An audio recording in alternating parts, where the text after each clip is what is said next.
Okay, good. All right, everybody, welcome to Writing a Haiku. My name is Garrett Jones. I am the host for this morning's entertainment, edutainment, whatever you want to call it. So here's our agenda for the day. I'm going to introduce myself here in just a moment. We're going to talk about the history of haiku, the anatomy of haiku, imagery in haiku. Then we have a couple of vocabulary words that we need to understand, kigo, kiru, and kireji. And then our ultimate prompt. And if you're paying attention there, this is an acrostic poem, I Haiku. I did that for fun. I was bored last night. So a little bit about me. So I'm an author and podcast host. I'm local right here to Hanford in the Central Valley. Most of what I write is this set right here. It's a fantasy series called Archives of a St. Rand. Sword and sorcery, dragons, elves, magic, vampires that don't sparkle. And then earlier this year, I just had a collection of short stories come out called Midnight Playground. And as of the end of July, it just hit on Audible and Apple Music as an audiobook. So that was a lot of fun to put together. A lot of the stories were things that I've been working on over the last couple of years for various competitions. And last summer, a relative of mine said, hey, you should put them in an anthology. And I'm like, you know what? That's a great idea. And so I did. So I've got multiple titles. I do have a book of poetry that's available on Audible and Kindle, but I don't have any paperback copies. And that's just stuff that I wrote back in my college days when I was working on my creative writing degree at CSU Monterey Bay. So all the stuff that I wrote for my poetry class and some sonnets and stuff that I was writing before I transferred to Monterey were all kind of lumped into that one book. I am a podcast host, as I mentioned. I've got a couple of podcasts that I'm a part of. Storytellers is one that I do by myself. It's kind of on hiatus right now, but I did about 10 episodes earlier this year from January through early March. And then the one that I'm a part of regularly is called War of the Stars, and we're a Star Wars podcast. I'm a big geek, and that's one of the ways that I get to geek out is to talk with other Star Wars fans about the things that we love. And then, of course, I do my YouTube channel, The Right Way, where this is being streamed to right now. I do book recommendations, author interviews, creative writing tips. All that stuff is available, and there will be a QR code to scan with a link to the website later on. My favorite genre to read most of the time is science fiction. I grew up watching science fiction with my dad. I love reading it because it's so cool. There's so many things that can happen, which is kind of ironic considering the fact that I write a lot of fantasy. So, yeah. So anyway, that's my little bit about me. Let's jump into the history of haiku. So, fun fact, I didn't know how to write a haiku until I was in college. And that was in 2007, 2008. About 7 or 8 years before that, I spent a year living abroad in Japan where the haiku was invented, and I never once even considered looking up how to write a haiku. But the haiku evolved in the mid to late 17th century, so the 1600s, from an older form called a hoku, which was a standalone opening phrase to a much larger linked poem. So you would have a series of hoku that were all linked together as one larger poem. Eventually, the haiku evolved from that as a simple standalone 3-phrase poem. All right? So we're talking about poetry style that is as old as Shakespeare. All right? So while Shakespeare was sitting there writing by candlelight, all of Romeo and Juliet or Hamlet or some of the other things that he wrote, the haiku was evolving on the other side of the world. Hey, welcome. Hi. If you get a chance, sign in when you can on that sign-in sheet. Okay. You're just in time though. We're just getting started on the history of haiku. Thank you. Hi, you're welcome. So mid to late 17th century, it's like all poetry, it has its evolutions. And so we'll kind of take a look at that. The haiku grew in popularity thanks to two masters, Matsuo Basho and Uejima Onitsura. who turned the form into a traditional Japanese classic. When people think Japanese poetry, the first thing that comes to mind is haiku. It's short, it's sweet, it's to the point. And we'll get to the reason for that in just a moment. Okay? Over the centuries, the form evolved and became widely known across Japan. So it started in around Kyoto and Tokyo during the Edo period, and eventually it moved across the entire country thanks to Kobayashi Issa and Masaoka Shiki, who also popularized the tanka. The tanka actually adds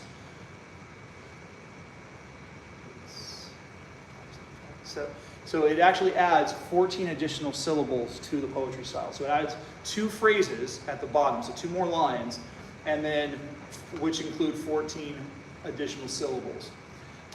And I actually enjoy writing in these forms. They're because of how easy they are to do. You just have, like I said, you have to keep a track of the syllable count. But the fun thing is, this individual right here, Masaoka Shiki, actually just popped up in last night's episode of Jeopardy. They're doing the Tournament of Champions. They had the first of the final games last night, and round 2, the double Jeopardy round. And no kidding, that clue popped up, and I'm like, yes, it's haiku. I knew the answer. My dad's like, how'd you know that? I'm like, well, fun fact, I'm doing a workshop about haiku. And so yeah, it was fun for me to be able to throw my knowledge at my dad. My dad's a pretty knowledgeable guy. So so it has evolved. Has moved across the country at this point, and now other people are starting to encounter it. It started out, Westerners started out through Dutch trading with Japan during the late 18th and early 19th century, so the 1700s going into the 1800s. And so it started with Dutch traders. There were also some Brits and Portuguese involved as well. But the form was carried westward through trade, through some colonialism to some extent, although there wasn't really much colonizing on Japan because up until they started being until they started trading with Europeans, for the most part, if you were a foreigner stepping foot on Japanese soil, any Japanese citizen was supposed to kill you on sight because they were isolationists. It was an edict straight from the emperor that if you, or from the current shogun at the time, that if you did not kill them, your life was forfeit. So, fun fact, it was illegal to be a foreigner in Japan 400 years ago. It eventually did make its way further west and started becoming popular in other languages in the 20th century, including English, including Italian, including Spanish, and various other European languages. I don't know how well it works with languages like German or some of the Scandinavian languages because they have some weird syllable counts, but it does work very well in other languages. Now, let's talk about the anatomy of haiku. So first and foremost, we're dealing with a syllabic tercet. When we're focusing on the syllabic tercet, what that means is we need to focus on syllable counts. And a tercet is just a stanza that's 3 lines long. All right? If you've ever heard of a couplet, that's 2 lines. A quatrain, 4. And we have our tercet, which is 3. So it's only 3 lines. Now, if you do decide to go on and write a tanka, which is 5 lines, cool, but it's not required for today. All right? And then it contains 17 on. On is the Japanese word for syllable. And it's broken into a 5-7-5 pattern. Your first line is going to have 5 syllables. Your second line is going to have 7. Your third line is going to have 5. Now, if you do go on and do the tanka, lines 4 and 5 are going to both have 7 syllables. The last 2 lines. If you do a tanka. If you stay with just the haiku, it's 5-7-5. Now, here's the thing about how haiku were used. Haiku weren't just poems. Okay, they weren't just about expressing love or feeling or anything like that. A lot of the time, they were used for expressing prayer in Buddhist and Shinto tradition. And they are still used like that today. Any questions so far?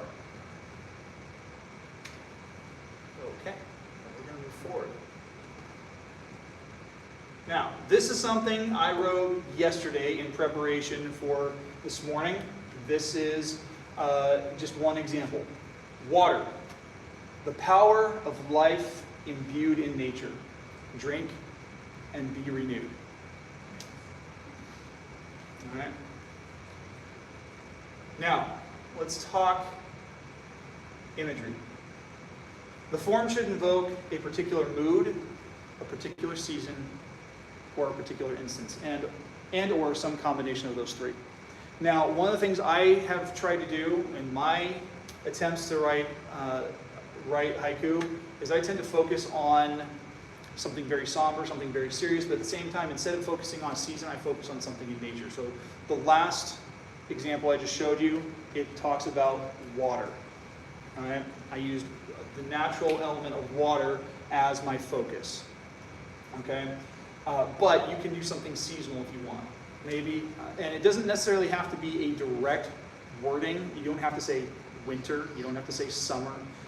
It just can be something that is referenced. And it doesn't necessarily have to be a natural season. Maybe it's a holiday season.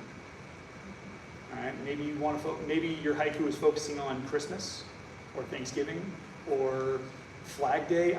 Whatever season you want to make important, whatever that instance is, that's going to be the focus of your poem. Now here's the trick, and this goes for all poetry, but you really want to make sure that whatever words you choose, don't just choose them because of the syllable count.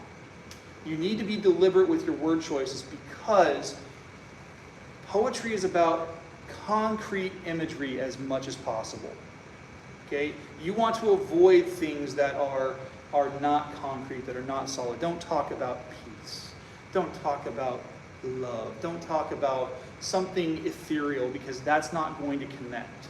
You want to put it in as much of a concrete term as possible. If you are wanting to show someone who loves, demonstrate an instance in your syllable count of an act of love. Maybe it's an act of service. Maybe it's words of affirmation, however you want to express that. And it doesn't have to be necessarily like that. That's just an example.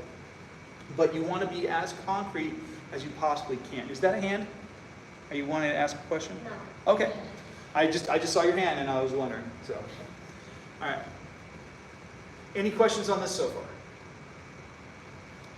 Cool. All right. Now, this is where we're going to get into our lingo. We're all going to learn a little bit of Japanese today. So the first word that we're going to learn is higo. All right. The haiku traditionally contains a higo, a word or phrase symbolizing or implying the season of the poem. Now, higo are not always included in non-Japanese haiku. Now, there is a list, and I cannot remember for the life of me what the word in Japanese is for it, but there's an entire list of seasons and seasonal terms specifically derived for haiku. Okay? And it breaks down those seasons into like specific weeks or months out of the year. So like if you're looking at like mid-January to mid-February, mid-February to mid-March, and so on. It's not just summer, winter, fall, spring. There's something more to it. But there's also certain elements that are associated with it. So like water or fire, because this draws from that Buddhist and that Shinto tradition as well. Or maybe, especially in springtime, since it's such a big to-do in Japan, cherry blossoms. Because they don't start tracking springtime until the first cherry blossom opens. And they don't start tracking summertime until the last one opens. And they will literally track every single cherry blossom across the country, from the northernmost point of Hokkaido to the southernmost point of the Ryukyu Islands. Okay? But Kigo, like I said, are not always included in non-Japanese haiku. So you guys are not going to be writing in your native Japanese. You're going to be writing in your native English or whichever language you prefer. So again, you can throw in a season, or you, like I do, throw in something from nature, because then you can play around with that idea of Kigo without being strictly beholden to it. All right. The next word we're going to look at is the word kiru. This word literally means to cut. All right, and traditionally, there is a point in every haiku where there is a kiru, a cut, made to change the direction of the poem, either in tone or in imagery. And this is done by using a kireji, which is a cutting word. Okay? I keep tripping over this stupid thing. I'm going to die here. How'd you die today, Garrett? I tripped over the screen, cracked my head on my chair. There's a chair in front of it. Seriously, right? That way if I trip, I can just... Because I don't want you to die, not right now. Yeah, don't die right now. Die after you're done with your lesson. Let's delay it as long as possible. Yeah, now I can just trip and fall into the chair. Good. That's right. Thank you. I appreciate that. I got that. I like that. So it's specifically used for at the end of one of the three phrases. So each line should be a phrase. Now, if you notice the example I gave, there's actually three phrases, but one has a break in the middle. Okay? I'll come back to that in a moment. It shifts the tone and the poem's direction. Now, in English, there's no direct equivalent. There's no direct equivalent for the kireji. A lot of poets will instead of using a word, will use punctuation. And so that's what I did. So if you look at my poem from just a couple slides back about water, it says water, period, dead stop. And then it talks about kind of the symbolism of water, that it's the element of life. And then I say, drink and be renewed.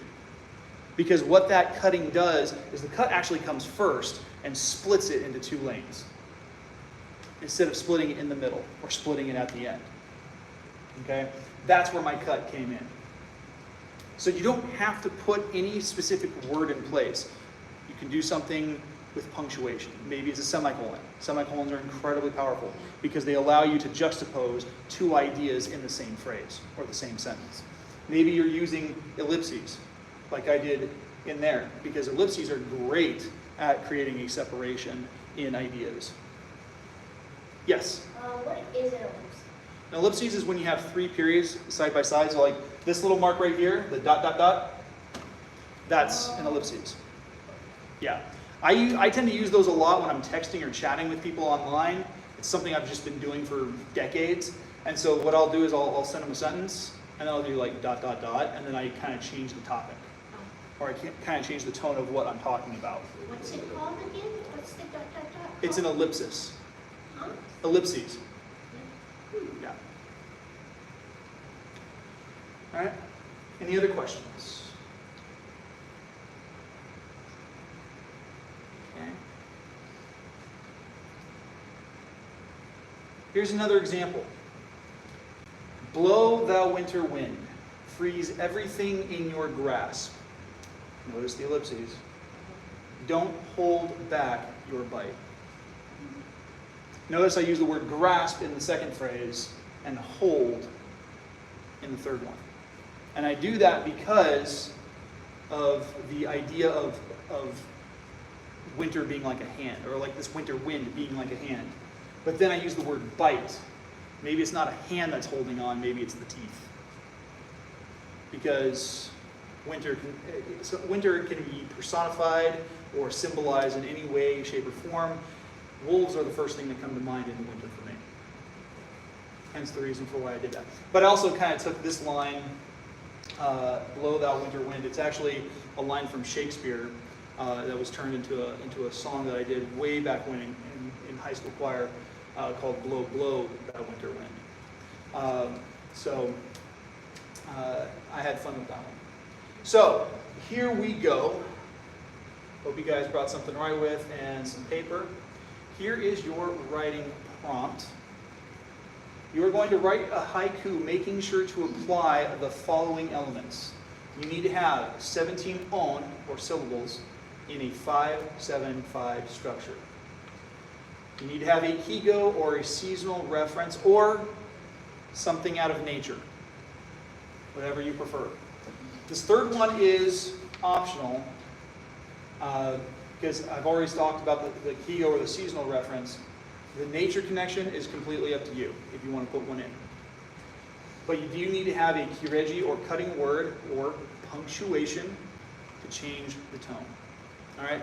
I'm going to give you guys the next 20 minutes or so to write. If you need to turn the light on, you're more than welcome to do so. This is where I'm going to stop my live stream. So for those of you who are tuned in on this, which I don't think there's anybody. Nope, there's not. Bummer. That's okay. This is where it ends. Everybody can see that on the screen. I'll keep that up there. So